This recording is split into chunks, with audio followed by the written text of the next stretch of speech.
Let's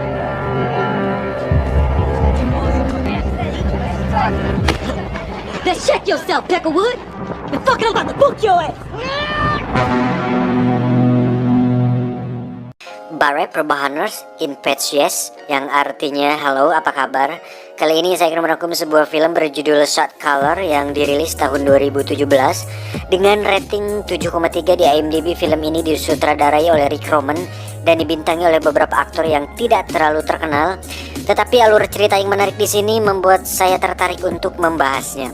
Dan karena nanti sore saya harus berangkat ke London untuk menghadiri acara hitanan anaknya David Beckham, jadi tanpa berlama-lama langsung saja siapkan handsfree, simetriskan posisi rebahan. Selamat menonton dan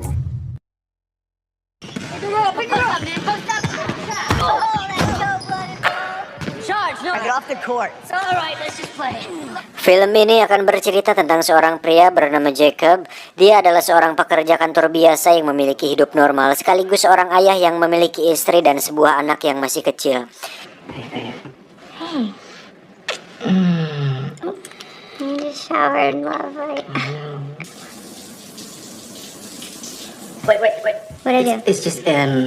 Suatu hari saat dirinya pulang dari sebuah pesta bersama rekan dan istrinya, tak diduga terjadi kecelakaan yang mengakibatkan rekan dan istrinya tersebut meninggal. Untuk itu, Jacob dijatuhi hukuman 7 tahun penjara. Yeah, that's right, partner. Alright.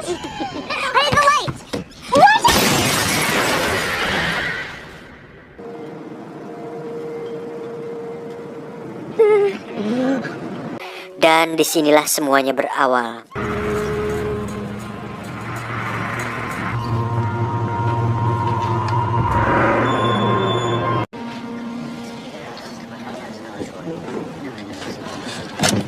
I'm responsible.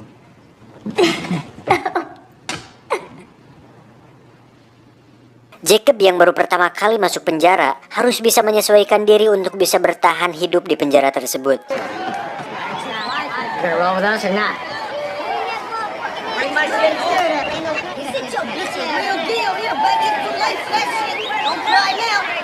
Terlihat ada seorang pria kulit hitam yang lugu dan terlihat lemah. Dan malam pertamanya di penjara, Jacob harus menyaksikan si pria kulit hitam tersebut mendapatkan pelecehan seksual oleh para tahanan lain.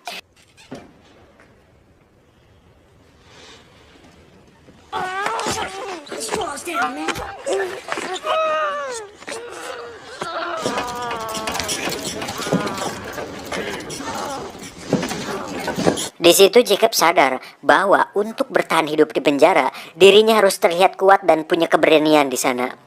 Untuk itu, Jacob pun melakukan perkelahian dengan salah satu anggota geng di sana, sehingga dirinya harus mendekam di ruang isolasi selama 30 hari.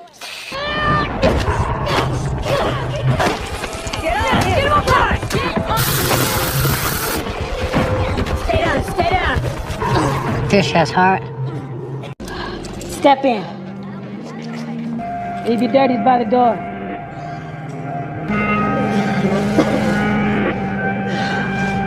Ketika bebas, salah satu kelompok gangster di penjara itu pun tertarik pada Jacob dan merekrutnya sebagai salah satu anggota dari mereka. You stick to your own race. The only thing we got in here is our respect. The safety of these numbers comes with a price. There are no free rides here. Everyone puts in work. Di sisi lain, istri Jacob pun mengeluhkan bahwa tabungannya sudah mulai menipis dan bingung mencari uang kemana lagi. Dia pun meminta izin kepada Jacob untuk menjadi seorang LC di sebuah tempat karaoke. Semua hal yang ada di penjara itu tidak gratis, termasuk saat dirinya bergabung dengan gangster tersebut. Jacob pun diminta untuk menyelundupkan sebuah heroin yang dibungkus dengan balon karet untuk kemudian dimasukkan ke lubang bool atau anus agar tidak diketahui oleh para sipir. Dan Jacob pun melakukannya.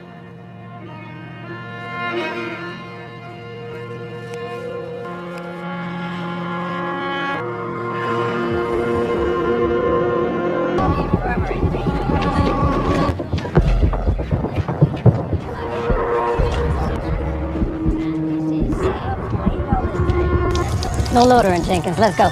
Keep good hygiene, sir.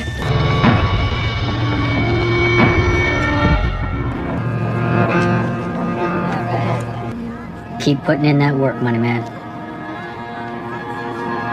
Tidak cukup sampai situ, jika Jacob ingin benar-benar masuk lebih dalam ke kelompok gangster tersebut, Jacob harus membunuh seorang tahanan dari geng lain di sana. Di sini, barulah Jacob harus berpikir berulang kali untuk melakukannya. Dan jika Jacob mundur saat ini, otomatis rasa aman yang didapatkannya saat ini akan lenyap seketika. Untuk itu, Jacob pun memberanikan diri untuk melakukannya. Dan itu adalah pembunuhan pertama yang dilakukan Jacob selama hidupnya.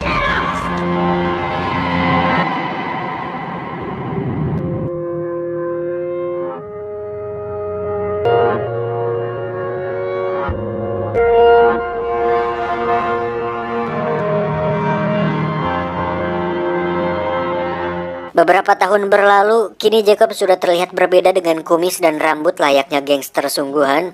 Pria ini bernama Shotgun.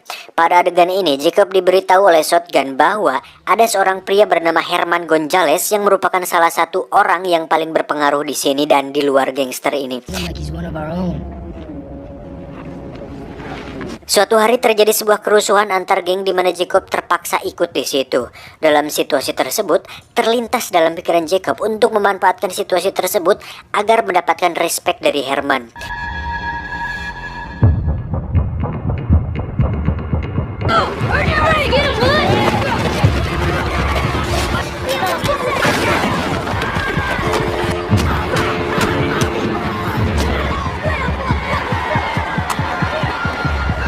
Saat salah seorang tahanan akan menyerang Herman, Jacob langsung mengejarnya dan berhasil membunuh tahanan tersebut, sehingga Herman merasa berhutang budi padanya.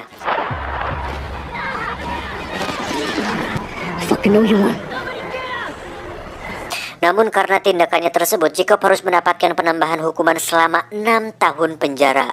Hal tersebut membuat istrinya sedih. Jacob pun meminta sang istri untuk melupakannya. It's over. Forget I exist. Jacob pun dipindahkan ke penjara lain di mana penjara tersebut khusus mengurung para tahanan dengan tindak kriminalitas berat. Saat sampai di selnya, Jacob langsung bertanya siapa orang paling berpengaruh di sini. Si teman sekamarnya pun mengatakan bahwa Redwood lah orang yang cukup berpengaruh di sini. Who's got the keys here? Redwood from the brand?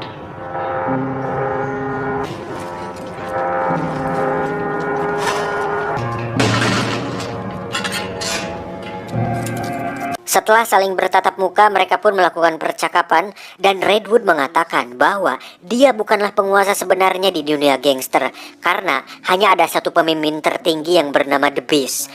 The Beast sendiri dikurung terpisah dengan yang lain karena tempat tersebut khusus untuk tahanan berbahaya.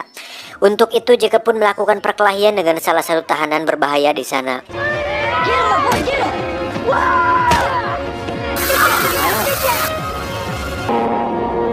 Hey. Benar saja, kejadian tersebut sampai di telinga The Beast. Jacob pun dibawa oleh salah satu sipir yang merupakan anak buah The Beast untuk bertemu langsung dengannya. Sedikit penjelasan tentang The Beast, dia merupakan pemimpin tertinggi dari sebuah gangster paling berbahaya di dunia. Walaupun dia berada di penjara, The Beast masih bisa mengendalikan keadaan di luar dan begitu pun di dalam penjara. Contohnya sipir yang bernama Robert ini. Dia menerima setoran setiap bulan dengan menjadi tangan kanan dari The Beast, dan hal itu membuat The Beast merupakan salah satu orang paling berbahaya di sana. Dengan masuknya Jacob di lingkaran ini membuatnya harus menuruti semua perintah dari The Beast, dan Jacob resmi menjadi tangan kanan The Beast sekarang. Welcome to the family, brother. Beberapa tahun berlalu, Jacob pun mendapat pengurangan masa tahanan sehingga beberapa hari lagi dia akan bebas dari penjara. Itu membuat Jacob lega karena akhirnya dia bisa mengakhiri semua mimpi buruk ini. Tapi ternyata tidak semudah itu kawan, karena The Beast memberikan tugas kepada Jacob untuk mengurus bisnisnya di luar sana. Jacob yang menolak pun dipaksa untuk mau, karena The Beast mengancam keselamatan anak dan istrinya jika dia menolak. Untuk itu Jacob pun mau tidak mau terpaksa harus menurutinya. Think of your family in this decision. Excuse me. Did I stop? Setelah keluar dari penjara, Jacob pun langsung disambut oleh Shotgun yang sudah keluar 2 tahun yang lalu. Dia pun mengajak Jacob ke sebuah pesta untuk menyambut kedatangannya. Tapi tiba-tiba terjadi penembakan di pesta tersebut yang sepertinya ditujukan kepada Jacob. Entah siapa yang menyuruhnya, tapi kita akan tahu nanti. Esoknya Jacob langsung menemui Herman Gonzalez yang merupakan pria yang pernah ditolong oleh Jacob waktu di penjara. Tujuan Jacob datang ke sini adalah untuk berbisnis senjata sesuai dengan perintah dari The Beast. Dengan semua tindakan Jacob waktu di penjara membuatnya mendapatkan kepercayaan dari semua orang yang berpengaruh di lingkaran ini. Di sisi lain, Jacob pun diam-diam menemui istrinya tanpa ada orang yang tahu.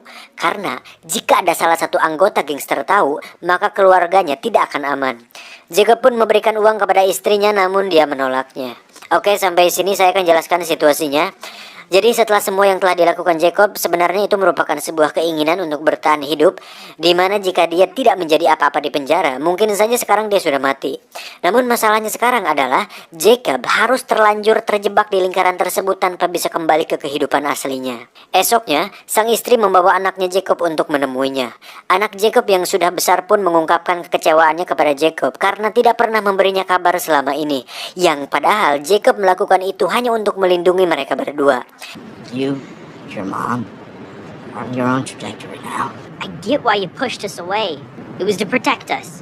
Let us help you get back on your feet. Please. Then stay away.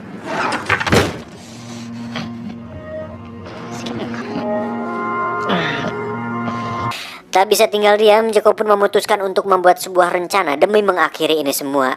Dimulai dengan membunuh shotgun yang ternyata adalah orang di balik penembakan di pesta waktu itu, karena ternyata shotgun iri dengan Jacob yang bisa mendapatkan kepercayaan dari The Beast.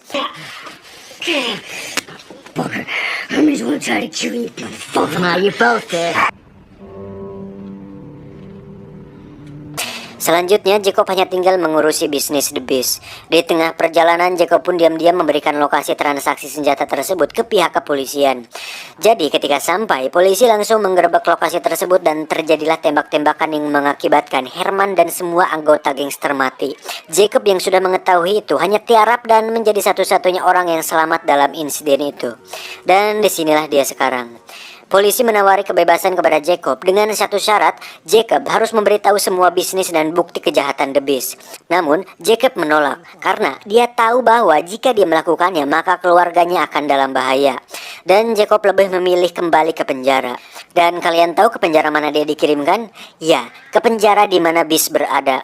Tapi bukan itu kejutannya, karena ternyata Jacob sudah memikirkan semua ini, di mana dia menyelundupkan sebuah silet yang sengaja disembunyikan di dalam lubang boolnya. Saatnya tiba, Jacob pun harus menemui The Beast di tempat yang sama. The Beast yang sudah tahu bahwa Jacob berkhianat, mengatakan bahwa keluarga Jacob akan mati di luar sana. Oh, we'll see about that. When your old lady and kid are lying in blood.